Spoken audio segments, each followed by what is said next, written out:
নমস্কার বন্ধুরা, home of test চ্যানেলে আপনাদের সবাইকে স্বাগত। যাদের একেবারে তেল খাওয়া বারণ তাদের জন্য সম্পূর্ণ বিনা তেলে পটলের এই রেসিপি।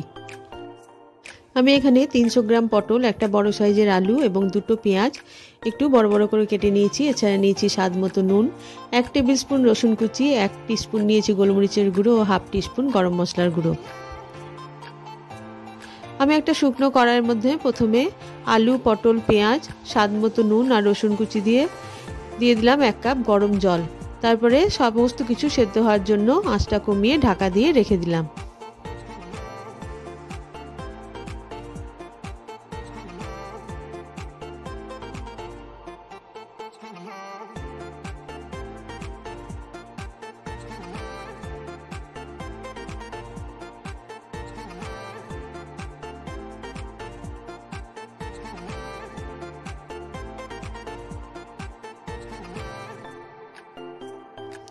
প্রায় 10 থেকে 15 মিনিট পর ঢাকা খুলে দেখে নিলাম যে সমস্ত কিছু আমার ভালো মতো সেদ্ধ হয়ে গেছে।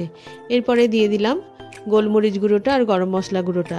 আর আমি এখানে 1 টিস্পুন মতো ঘি দিয়েছি, আপনারা না চাইলে এটা নাও দিতে পারেন। ঘিটা দেওয়াতে একটু গন্ধটা ভালো লাগে। উপর থেকে ধনেপাতা কুচি ছড়িয়ে আমি তরকারিটা পরিবেশন করব। এই তরকারিটা রুটির সাথে খেতে খুব ভালো লাগে, অবশ্যই একবার করে দেখবেন।